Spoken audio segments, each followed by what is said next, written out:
One of my favorite ways of studying the Bible is to look at the way the Bible deals with a particular topic or a particular word in its context, where it first appears, where it is used most effectively. And I was looking at the idea of grace from that standpoint recently. It's Genesis month, of course. It's January. We're all reading the book of Genesis these days. And in the Noah story, it's noteworthy that the word grace appears for the first time here in Genesis chapter 6 and verse 8. At least it does in the King James and the New King James Version. In virtually every other translation that I checked, the word favor is used instead. But that's what grace is, right? I've been told my entire life that's what grace is. Grace is favor or unmerited favor. Sometimes it's called. I think after 30 years of preaching on grace, I've come to realize that grace is maybe a little bit more complicated, a little more involved in that. But still, favor very much puts the hammer on the nail. The idea is that God chooses to bless a certain one or a certain group of ones. He chooses to give them his favor. And sometimes that is shown in the salvation from sin. Sometimes that's shown in the hope of heaven. Sometimes it's shown in a particular context, like it is here in Genesis chapter 6, where God is prepared to destroy the world. In fact, he does destroy the world. But he does not destroy Noah. He preserves Noah and Noah's family. In verse number 5 of Genesis chapter 6, we read, "Then the Lord saw that the wickedness of man was great on the earth, and that every intent of the thoughts of his heart was only evil continually." Now, that's a very broad statement, of course. I don't doubt that there were righteous people on the earth. All but 8 of them died before the flood. But there's always been a righteous remnant out there someplace. There were some people who tried their best to serve God. Noah clearly was one of them. And I think I can make a case that Noah was a prophet of righteousness, not just for 120 years, but for an extended period of time, his entire life, really, as was his grandfather and great-grandfather. But one way or the other, we find that there's a wicked world here. And in fact, we're told in verse 6, the Lord was sorry that he had made man on the earth, and he was grieved in his heart. The Lord said, "I will blot out man from whom I have created, from the face of the land, from man to animals, to creeping things, and to birds of the sky, for I am sorry that I have made them." And then verse number 8 jumps out and grabs us, doesn't it? "But Noah found favor," or grace, "in the eyes of the Lord." In this moment, in this time when God was determined to destroy the world, Noah found favor. Noah found grace. And I want to talk about the Noah story for a little bit here today and look at how this can be an example for us. Because I think if you look at the way that grace is described in the Old and New Testament alike, we'll be focusing mainly on the New Testament here, but it's an Old Testament concept too. It's really pretty consistent. We are sinful people, and God chooses to not treat us like sinful people. He chooses to treat us like children. And that's the first point that I wanted to emphasize. Grace goes out to those who need it, which is to say, potentially at least, everybody. Now, we realize that not everyone receives the same measure of grace that some people do receive. But if you ever sinned and weren't immediately struck by lightning, you've been a recipient of grace. And it doesn't matter how many times you sinned or how bad it was or how justifiable it was or however you want to characterize your sin. The bottom line is, as Romans chapter 3, verse 23 tells us, all have sinned and fall short of the glory of God. And I have come to not gloss over that last phrase nearly as much as I have the first 40, 45 years or so of my life.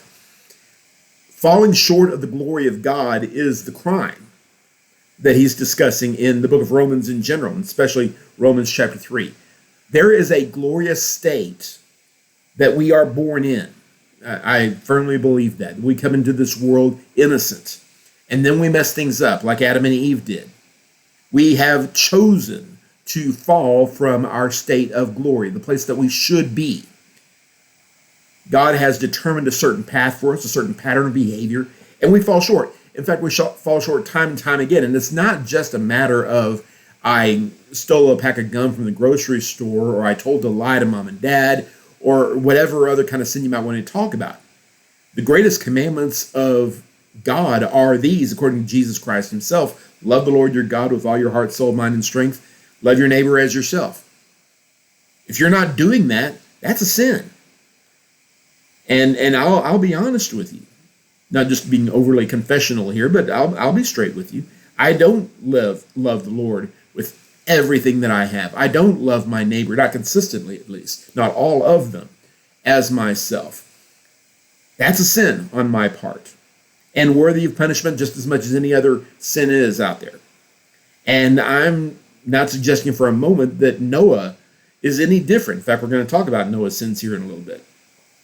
But the clear implication of the text is here, whatever Noah's shortcomings were, whatever weaknesses he had, whatever weaknesses he gave into in his life, his general character, his commitment, his faith was such that God chose to spare him, and only him and his family, from the destruction that was coming to the world.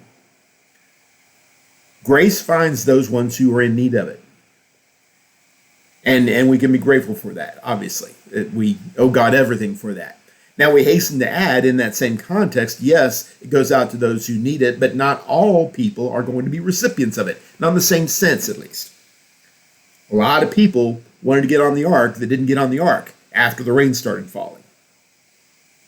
Grace not only goes to those who need it, it also goes to those who seek it. Noah wanted a relationship with God.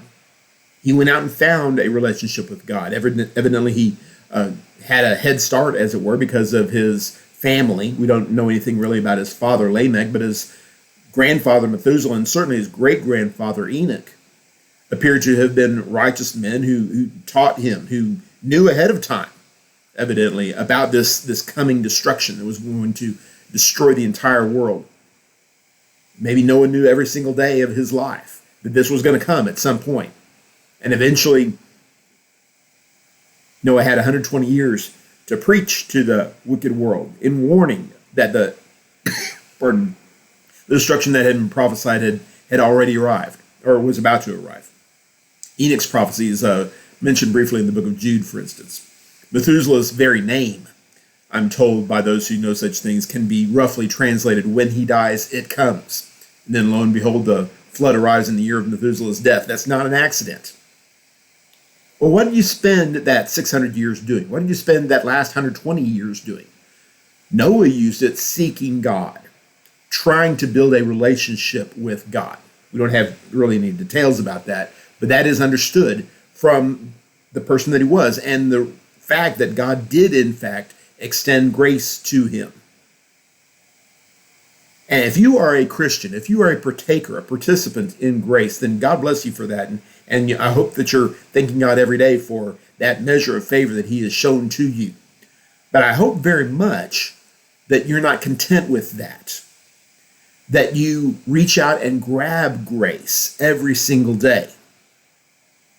There's a reason why Noah was given a job, why he was given an ark to build. Somebody says, well, of course, he had to survive the flood. God could have saved Noah without an ark. God could have saved the animals without an ark.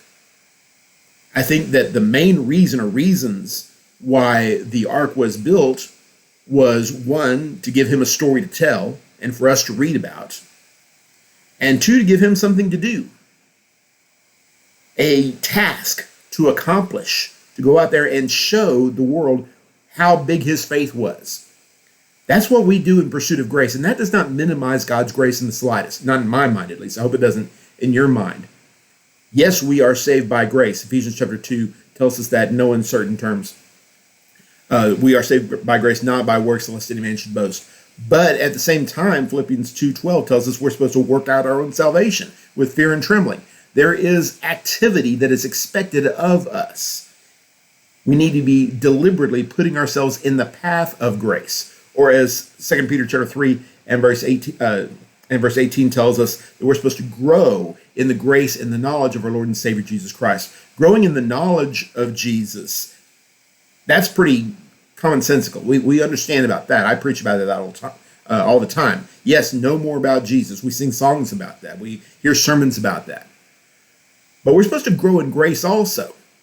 Similar language is in fact used for Jesus himself when he was a child. As you develop, as you grow, as you mature, your life needs to be characterized more and more by this attitude of favor. If you find yourself in the favor of God, that's a wonderful thing. Now go out there and act like a person that God would favor. That seems to be Peter's point there. The more we live, the more time he gives us, the more we are determined to live like the favored children of God would live. We'll make mistakes, of course, but it is a challenge for us, a blessing for us, a job to do, to go out there and claim grace, to claim as much of it as we possibly can. I like to think that my children thought of me in that way, that they wanted and still want to find themselves in my favor. And if they can do something that would show that they have been listening to me and they honor me and they respect my wishes and my desires and my value system that I've tried to build my family with, that's a wonderful thing. That's growing in grace. And my children as adults are still doing that, it looks like to me. And I hope very much they continue to do that, like I'm trying to grow in grace with regard to my parents. So we seek that grace. We go out there and find that grace. But then there's a twist and really kind of a sad chapter in this story. Well, let's not minimize that. It is a sad chapter. In fact, it's kind of a horrifying chapter in this story. And the point we're making here is that grace finds those who abide in it. And I want to preface my remarks. I want to make sure I say this, it gets said. I'm not suggesting here that Noah did something before, during, or after the flood that caused him to fall out of favor with God. That's not my point here at all. But sin is real, and sin is persistent, and always sitting there before us. The devil is always trying to pull us aside.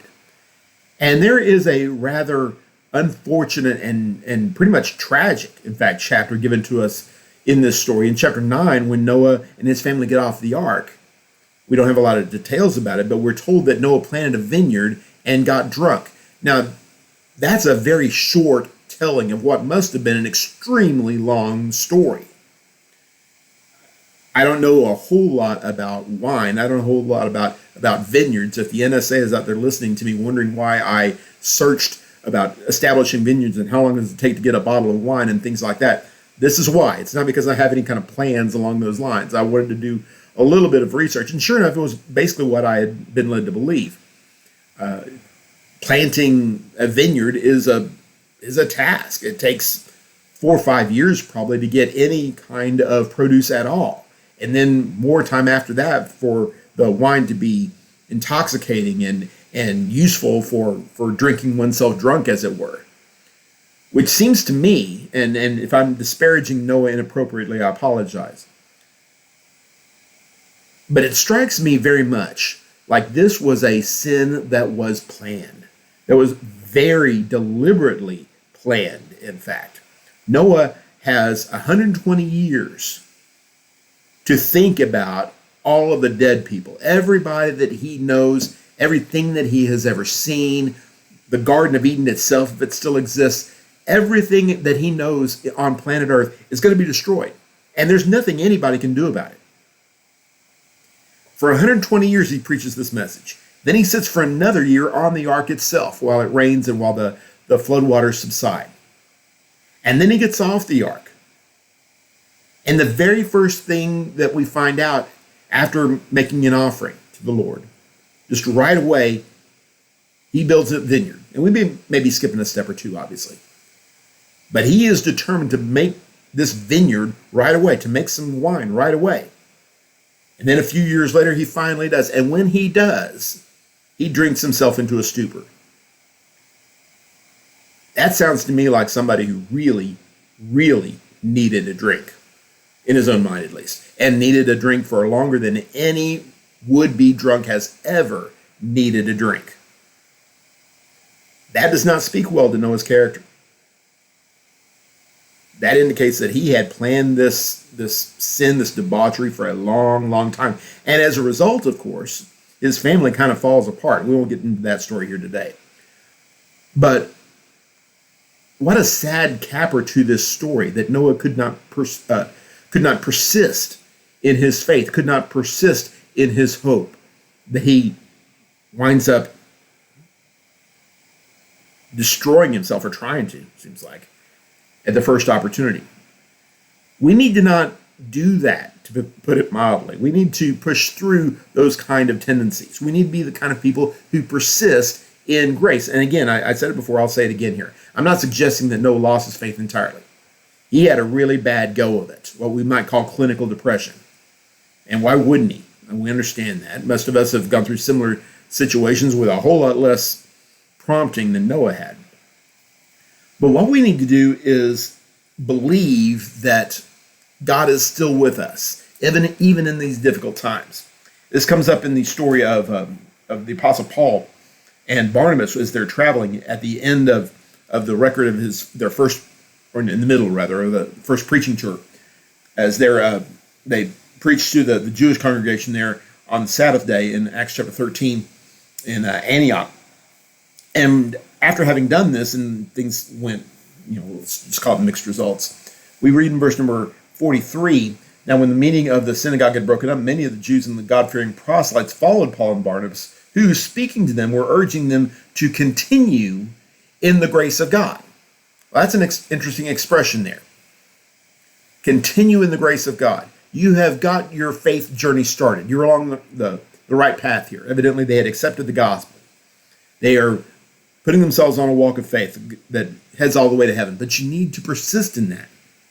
You need to not receive the grace of Christ in vain, the grace of God in vain, as the text says in 2 Corinthians chapter 6 and verse 1. How tragic would that be if we got off the ark, as it were? We're baptized, we're washed clean, and as soon as we hit ground, as soon as we dry off, we go back to sinning again. Yes, we will continue to sin from time to time. And I don't doubt that Noah righted his spiritual ship also. I hope and pray that you and I will too when we sin, because we will sin. But what if we persisted in sin? What if we were saved and then we received the grace of Christ in vain? We didn't wind up getting where we wanted to go. It's like getting on the ark and being saved from the destruction of the flood, only to jump out the window before you land safely. Who would want to do that? Why would you want to do that? I urge you to not receive the grace of the Lord in vain, the grace of God in vain. Persist in it. And finally, wait for it. Because your idea of grace, or a state of grace, may not necessarily arrive on time, as you and I may define on time. God has favor for you. God has blessings for you, obviously in heaven. And obviously in the remission of sins, as we receive Jesus Christ as Lord and Savior. We put him on in baptism. There's a sense in which we are partakers of grace right away. And there's a sense in which we cannot possibly be partakers of grace in the fullest until we leave this life. But there is grace in between. And we can be very, very grateful for that. That God continues to grace us. He continues to favor us. He continues to treat us like his children. Sometimes that means not striking us with lightning when we fall short. Sometimes that means by lifting us up through forces beyond our understanding, his providential care, etc. There are all kinds of ways, I'm sure, most of which are beyond any possible human understanding.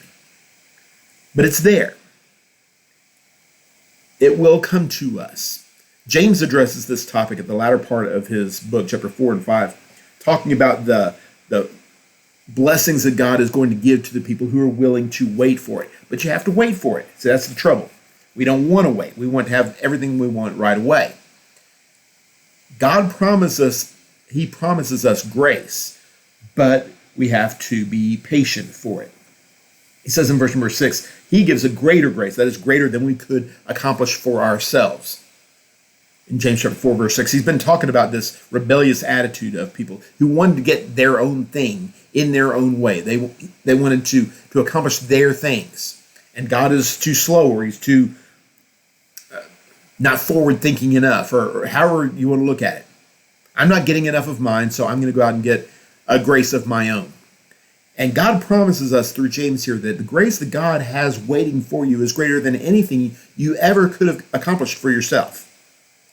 This is what you want. This is what you really, really want. If you're a child of God, if you're a citizen of heaven, if you are prepared for a life after this life is over, God promises you, God assures you, what he has is better, a greater grace. But you're going to have to humble yourself. You're going to have to accept that he knows better than you, that his timetable, if he in fact has a timetable, is better than yours, better than mine. He has a greater grace. Therefore, it says God is opposed to the proud, but gives grace to the humble. In the very next verse there begins, submit yourself to God. Trust that God knows better than you do. I struggle with that. I'm sure that you struggle with it as well. But if you're willing to wait, if you're willing to allow God to do his thing in his way, in his time, and trust not only is it going to be that way, but it's better that it's that way. It's better to be in the hands of God. It's better for us to humble ourselves or allow him to humble us if necessary. Give up our pride. Give up our arrogance. Give up thinking that somehow we are smart enough to have all the answers. That surely God would do this, or God would allow this, or God would look the other way if I did something else. Humble yourself before God.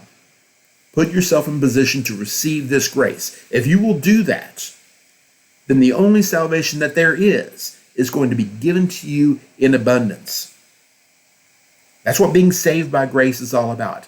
Putting ourselves in the hands of God and saying, God, you do with me as you wish. I believe that you're going to help me. I believe that your way is better. I don't know the way.